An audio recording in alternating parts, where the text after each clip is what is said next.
윤석열 전 대통령이 오늘 또 한 번 구속 갈림길에 섭니다. 수사에 박차를 가하고 있는 내란 특검이 정점 윤 전 대통령의 신병을 확보할 수 있을지 주목됩니다. 현장 취재기자 연결하겠습니다. 이경국 기자.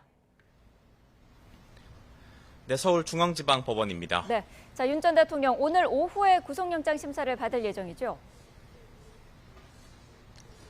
맞습니다. 오늘 오후 2시 15분부터 남세진 영장전담 부장판사 심리로 윤석열 전 대통령 구속영장 심사가 진행이 됩니다. 윤석열 전 대통령 지난 1월 서울 서부지법에서 구속영장 심사를 받은 뒤 170여일 만에 또 한 번 구속 갈림길에 서게 됐습니다. 윤 전 대통령 직접 법정에 출석해서 오늘 신문 과정에 직접 참여한다는 계획입니다.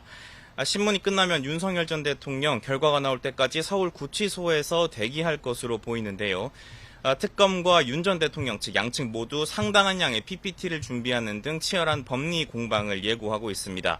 이에 따라서 구속 여부 오늘 늦은 밤이나 새벽쯤에야 결정이 될 것으로 예상됩니다. 네, 특검이 구속영장에 어떤 혐의들을 적시했습니까? 네, 먼저 지난해 12월 3일 개엄 전 국무회의에 특정 국무위원만 소집을 해서 다른 장관들의 심의권 행사를 방해했다는 혐의가 적시가 됐습니다. 그리고 개엄 이후 당시 대통령실이 언론에 비상계엄 선포가 정당했다고 알리도록 한 것에 대해서도 특검은 직권남용 혐의를 적용했습니다. 그리고 법적 하자를 보완하기 위해서 사후 계엄 선포문을 만들었었다는 허위 공문서 작성 혐의도 포함이 됐습니다. 지난 1월 경호처가 공수처에 체포영장 집행을 저지하도록 했다는 혐의, 그리고 경호처에 계엄에 가담한 군 수뇌부의 비화폰 정보를 삭제할 것을 지시했다는 혐의도 함께 포함이 됐습니다.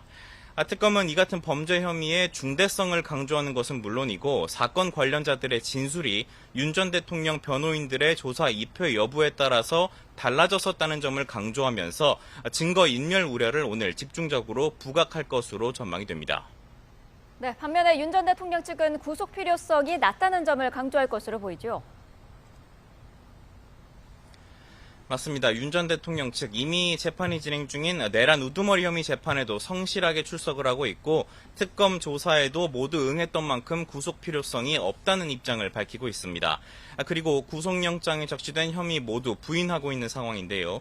일단 일부 국무위원만 국무회의에 소집했었다는 혐의에 대해서는 긴급성을 고려했을 뿐이라는 입장이고요. 또 윤 전 대통령 사후 계엄 선포문 작성에 개입하지 않았다고 반박하고 있습니다. 또 계엄 선포의 정당성을 알리도록 한 것은 합당한 지시였고 지난 1월 체포영장 집행 저지를 지시한 적도 없다고 강조하고 있습니다. 또 비화폰 정보 삭제 지시 혐의에 대해서도 직무 배제된 사람이 비화폰을 사용하면 안 된다는 법령에 따른 것일 뿐이라고 주장하고 있습니다.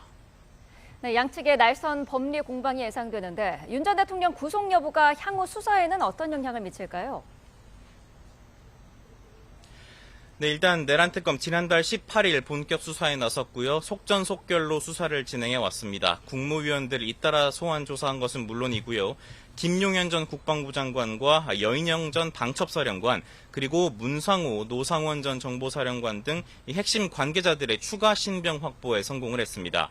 여기에 더해서 정점으로 꼽히는 윤 전 대통령의 신병까지 조기에 확보를 하게 된다면 향후 수사는 더 탄력을 받을 것으로 예상이 됩니다. 그리고 향후 윤 전 대통령이 계엄의 명분을 만들고자 북한에 무인기를 보내서 무력 충돌을 유도하려 했다는 외환 혐의 수사도 본격화할 전망인데요. 혐의 입증이 쉽지 않다는 분석이 나오고 있는 상황인 만큼 더 세밀한 조사가 필요한 상황이라서 윤 전 대통령 신병 확보 여부가 결정적인 영향을 미칠 것으로 예상이 됩니다. 다만 신병 확보에 실패하게 된다면 윤 전 대통령 측은 특검이 무리한 수사를 했다면서 강하게 반발할 것으로 예상이 되는데요. 이 경우 앞선 두 차례 소환 조사 때와 마찬가지로 조사 일정이나 방식을 두고 이 양측의 신경전이 계속되면서 향후 수사에도 일정 부분 차질이 빚어질 수 있다는 전망도 나오고 있습니다. 지금까지 서울중앙지방법원에서 전해드렸습니다.